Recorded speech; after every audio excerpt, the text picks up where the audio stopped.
Welcome back नाज़रीन। Break पर जाने से पहले साबिक टेस्ट क्रिकेटर अब्दुल रऊफ साहब से हमारी बातचीत का सिलसिला जारी है। अब्दुल रऊफ साहब, जो टीम सेलेक्ट की गई वर्ल्ड कप के लिए, आईसीसी T20 वर्ल्ड कप के लिए, आप समझते हैं कि वो उस टीम के अंदर जो मेरिट से हटकर सिलेक्शन हुई थी, उनको आराम देना चाहिए, उनको रेस्ट देना चाहिए? यहाँ पर तो बातें ये हो रही हैं कि दोबारा से वही लड़के हमें खेलते हुए नजर आएंगे, कोई बड़ी तब्दीली नहीं होगी।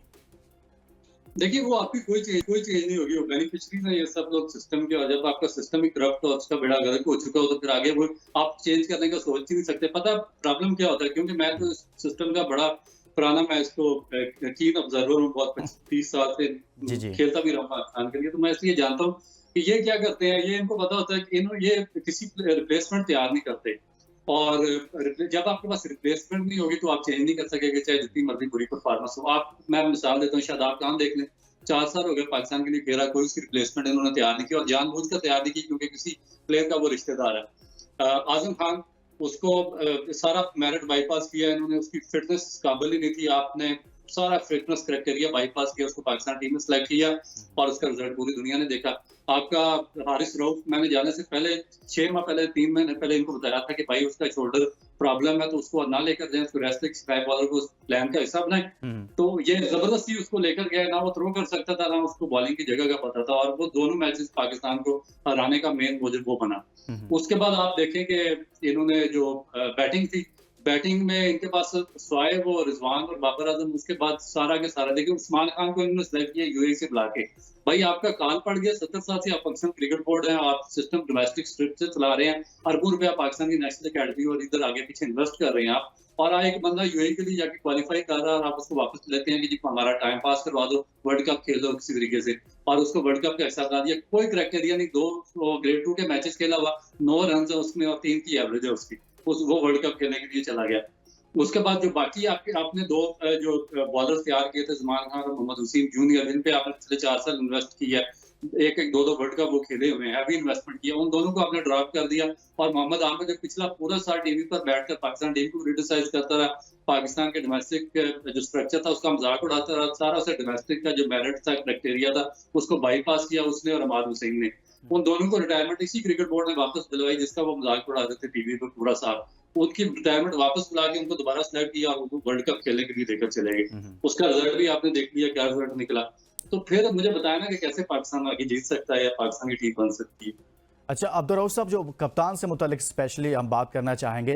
बाबर आजम की कप्तानी में हमने देखा कि 3 T20 वर्ल्ड कप, फिर 2 एशिया कप, एक ODI वर्ल्ड कप उनको दिया गया, लेकिन वो कोई भी ट्रॉफी पाकिस्तान को नहीं जितवा सके। माजी में तो हम देखते थे कोई भी कैप्टन एक वर्ल्ड कप में बुरी परफॉर्मेंस होती थी, उसके बावजूद उससे कप्तानी भी छिन जाती थी और वो टीम से भी आउट हो जाता था। बाबर आजम के साथ ऐसा क्या है कि बाबर आजम को इतने टूर्नामेंट भी दिए, फिर भी कोई ट्रॉफी नहीं जितवाते, लेकिन फिर भी पाकिस्तान क्रिकेट बोर्ड के जो पावर कॉरिडोर्स हैं वहां बड़ा सॉफ्ट कॉर्नर पाया जाता है? और आप समझते हैं कि बाबर को अभी कंटिन्यू करवाना चाहिए या फिर भाई नए कप्तान को लाना चाहिए? देखिए, बाबर का कोई कसूर नहीं किया। देखें, किसी प्लेयर ने नहीं लिखा कि मुझे आप, इनको लेटर नहीं लिखा कि मुझे आप कैप्टन बनाएं या मुझे सिलेक्ट करें। ये पाकिस्तान क्रिकेट बोर्ड की मैनेजमेंट होती है, चेयरमैन होता है, थिंक टैंक होता है, सिलेक्शन कमेटी होती है, जो ये सारे ब्लंडर्स करती है और उसका मलबा डालते हैं कैप्टन। बाबर आजम ने कब इनको कहा कि मुझे कैप्टन बनाइए? बार बार आते हैं, उसको कैप्टन लेकर चले आते हैं। जब इनके दिमाग में, मुझे बताएं, क्या घुसा पड़ा हुआ, इनको नजर नहीं आ रहा कि एक बंदा कैप्टनसी का मटेरियल ही नहीं है, वो टीम का फादर फिगर ही नहीं है। वो ऐसे बैटिंग रोल मॉडल जरूर है आपके, मगर वो एज ए मॉरली वो रोल मॉडल आपका नहीं है कि वो टीम को गाइड कर सके। उसने बेशुमार इवेंट्स उसने हराए हैं। PSL की कैप्टनसी उसका टेस्ट केस था, जिसमें उसने इंतहाई बोगस कैप्टनसी किया, और उसने कोई बिल्कुल अपनी टीम को सही फ्रंट से लीड नहीं किया, उसको पता ही नहीं है कैप्टनसी कैसे करनी है, और फिर आपने उसको कैप्टन रिटेन किया। क्या ये जरूरी है कि एक बंदा आपका बेस्ट प्लेयर है, बैट्समैन है, तो आप उसको हर सूरत में उसको कैप्टन बनाए?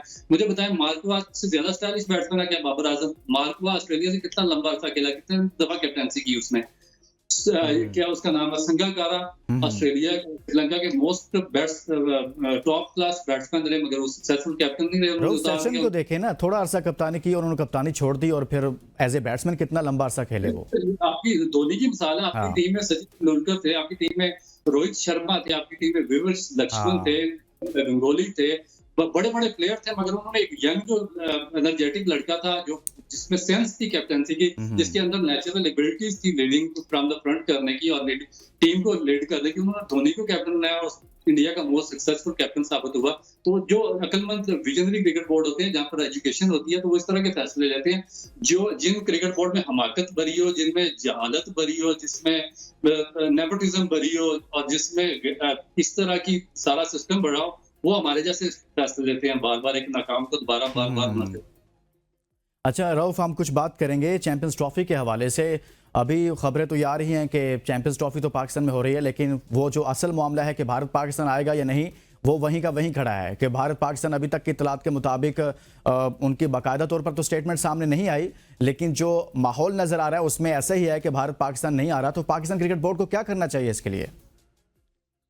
देखिए, पाकिस्तान क्रिकेट बोर्ड अब तो देखिए, जब पानी सर से गुजर चुका हो तो फिर आप क्या कर सकते हैं। तो जो बाकी दुनिया होती है उन्होंने पूरा वर्क किया होता है। जब वो आईसीसी की मीटिंग्स में जाते हैं, जो उनकी जो डायरेक्टर इंटरनेशनल्स होते हैं, जो बाकी लोग होते हैं, उनको गाइड करते हैं। उनका काम, उन्होंने डायरेक्टर इंटरनेशनल और ये लोग इसलिए बंद किए होते हैं कि उनको टू द पॉइंट वो प्रॉपर गाइड करेंगे कि इस बोर्ड की क्या वर्थ है, किसके साथ किस तरह डील कर रही है।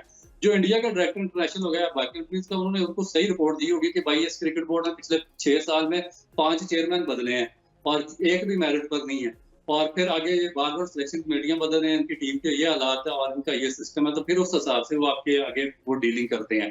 तो ये देखें कि ये सेंस तो उस वक्त प्रिवेल होगी जब आपका क्रिकेट बोर्ड स्ट्रांग होगा, स्ट्रेंथन, तो आपका जो डोमेस्टिक क्या गवर्निंग बोर्ड आपका स्ट्रांग होगा और प्रॉपर फैसले होंगे, तो फिर दुनिया आपको सीरियसली लेगी। जब आप खुद ही सीरियस नहीं होंगे तो फिर कोई भी आपको सीरियस नहीं लेगा। और दूसरी इंपॉर्टेंट चीज ये है कि पॉलिटिकली कि जब तक वहां पर बीजेपी की हुकूमत है, मोदी की हुकूमत है, क्योंकि आपका दुश्मन जाहिर है उसने खेल तो खेलना है आपके साथ, तो उन्होंने आपको हर सूरत में डैमेज करना है। आप चाहे जितना मर्जी राग लाप में कि दोस्त है, स्पोर्ट्स है, ये वो, मगर वो आपको डैमेज करने हर सूरत में जाएंगे। और उनकी 100 में से 200% उनकी कोशिश होगी कि वो पाकिस्तान खेलने ना आए। अच्छा अब्दुल रऊफ साहब, एक और अहम मामला था वर्ल्ड कप के दौरान, इंजमामुल हक की जानिब से एक बयान दिया गया इंडियन बॉलिंग से मुतालिक, और बॉल टैंपरिंग पर थोड़ा सा इशारा दिया गया, बॉल में डिवाइस के इस्तेमाल की बात की गई। उस पर मोहम्मद शामी ने बयान दिया है। उन्होंने कहा कि अगर मैं पाकिस्तान वर्ल्ड चैंपियंस ट्रॉफी खेलने आया तो फिर मैं इसका जवाब दूंगा और बताऊंगा कि रिवर्स स्विंग होती क्या है। इस पर आप कुछ कहना चाहेंगे? देखिए, दोनों के बयान अहमकाना है, लेकिन इनको इस तरह के बयान देने नहीं चाहिए। वे पाकिस्तान के कैप्टन रहे, इनको पता नहीं कि रिवर्स स्विंग पाकिस्तान में किस तरह चलती है। पाकिस्तान में चौथे 5वें ओवर में हम खुद बॉल बना लेते हैं पूरा पाकिस्तान। अब दुनिया में जितना मर्जी हम झूठ बोलते रहे, उसका फैलाव करते रहे, मगर बॉल टैंपरिंग के मौजूद तो हम है। तो अगर दूसरों ने सीख लिया तो फिर इस पे वावेला मचाने की या शोर डालने की क्या जरूरत है? क्योंकि वो तो चलो 8 ओवर की बात करते हैं, हम तो तीसरे चौथे ओवर में शुरू हो जाते थे और राइट फ्रॉम द स्ट्रक्चर में। तो मैं तो झूठ नहीं बोलूंगा, क्योंकि ये काम हमने खुद शुरू किया और ये लोग सारे इसमें इसके बेनिफिशियरीज रहे हैं। इन्होंने बड़ी बड़ी टीमों को और बड़े बड़े बैट्समैनों को इन्होंने डिसीव किया इस बॉल टेम्परिंग के जरिए। तो फिर आप दुनिया को कैसे ब्लेम कर सकते हैं? बहुत शुक्रिया। साबिक टेस्ट क्रिकेटर अब्दुल रऊफ साहब हमारे साथ मौजूद थे। तफसील से बात की हमने पाकिस्तान क्रिकेट बोर्ड ने जो फैसले किए हैं, और इसके साथ साथ चैंपियंस ट्रॉफी के इनेकाद के हवाले से भी कि पाकिस्तान में चैंपियंस ट्रॉफी तो होने जा रही है, लेकिन अभी तक ये मामला अपनी जगह पर खड़ा है कि भारत पाकिस्तान आएगा या नहीं। दूसरी जानिब चैंपियंस ट्रॉफी के बजट की मंजूरी दे दी गई है। पाकिस्तान क्रिकेट बोर्ड इस हवाले से बातचीत भी कर रहा है। जय शाह से मुलाकात भी होने जा रही है। देखेंगे कि आने वाले वक्त में ये मुलाकात क्या रंग लाती है। तब तक के लिए इजाज़त दीजिए और अपना बहुत सारा ख्याल रखिए। अल्लाह हाफिज़।